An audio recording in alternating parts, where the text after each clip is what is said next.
So very serious topic. It's my belief that New Zealand needs to embrace our inner Lady Gaga. Lady Gaga is the reigning champion in social media with 10 million Twitter followers, 34 million Facebook fans, and 1.5 billion YouTube views. Billion. She now has her own game within the Zynga properties and is a creative force. While she's not necessarily the biggest seller, she continues to test boundaries and achieve new milestones in sales and popularity. And while we can fault many things about her, she has one of the most loyal, attentive, and active audiences today. She also gets what many people in the music industry do not, and that is that being a pop star isn't about selling music anymore, it's about being a personality. And to be a personality or a successful brand today, you have to be connected. And Gaga has the most connected audience of all of us, one that is ready for every announcement, challenge, or invitation. And for me, someone who is an early adopter of social media, I have been pretty reluctant to use social media personally, but I'm really seeing a change of late. I know how to use most digital media tools for my clients, but it's just something that I haven't really wanted to mass adopt for myself. I think as Kiwis, this is something we can use. Facebook specifically, but social media more broadly, is rapidly becoming the highway of our generation.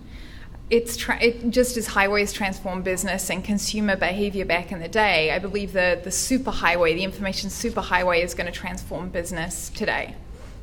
We're seeing a meteoric rise in digital business success, from the recent mind-blowing sale of Skype, the biggest acquisition Microsoft's ever had, to the IPO of LinkedIn and the galactic takeoff of Groupon. But beyond the news is an evolution. SV Partners is a network here in New York that's monetizing the audience of Zynga properties and Pandora. They have a solid business model underneath their very buzzworthy PR. Groupon, who has a solid business model underneath the buzzworthy PR. And then the subscription model, we're seeing an evolution there with Hulu and Netflix and New York Times really creating business models off of digital connectivity. While we're still seeing inflated valuations, there are some real dollars behind these business models now, and a whole lot of connectivity and community. And what smart marketers like Lady Gaga are seeing and using is this new connectedness. It's a connectedness that's creating a marketplace and new trends that we've only begun to scratch the surface of, because we're digitally connected in a way that many of us never saw coming. Facebook has a population of 600 million people. That makes it the third biggest country in the world. I've learned a lot about community and connectedness in the new realm of participation through developing my business Victors and Spoils. VNS has created the first advertising agency in the world that's based on the principles of crowdsourcing.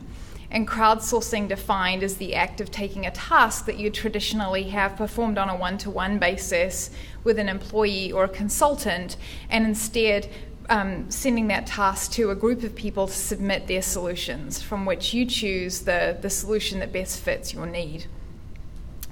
There are many great examples of crowdsourcing, from Top Coder for software development to Incentive for innovation, to Kiva Loans for philanthropy, and what we're doing at Victors and Spoils in the marketing advertising arena. All of this has become viable due to digital connectivity. Crowdsourcing couldn't exist in analog form. This is a digital evolution. It can be transformational, and Victors and Spoils recently actually won the Harley-Davidson account merely by tweeting and creating attention to what we were doing to the CMO of Harley-Davidson.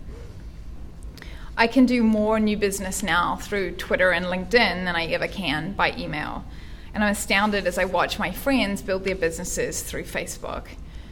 And what I'm seeing through our company and the power of the digital community is that it's really a workforce as much as a workplace in a new market. This is just a snapshot of our community and the people that we have in there. And this is 40% international, and we're based in Boulder, Colorado. So it's not something that we need to be, centralized in New York to do. So New Zealand can do this just as well as we can out of Boulder. New Zealanders don't need to think of themselves as isolated or limited by their geography anymore, or market size for that matter, whether 4 million or 5 million. I see no reason either whether being connected can't work just as well for a country as it can for Lady Gaga. So what would I do? What's my big idea? It's to provide New Zealand a platform to be bigger than its 4.3 or 5 or 6 or however many million people we have. I think by using social media connectivity, we can aggregate an audience bigger than any country has to date. I did a little bit of research on this, and the biggest fan base there is for a country on Facebook is 1.5 million. So I think we can eclipse that pretty easily. We've seen the visibility that social media provides, from the revolution in Egypt to the tsunami in Japan, and we even saw the impact for the Christchurch earthquake through social media. In combination with that, we can see the growth of digital business and the opportunity that is there for us to be a real player. No country has done this yet. Someone once told me that John Key in New Zealand had better things to do than amassing Twitter followers. I disagree.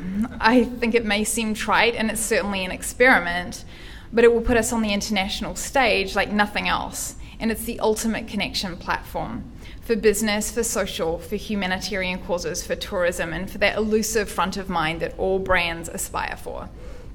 The opportunity is there for us to do this.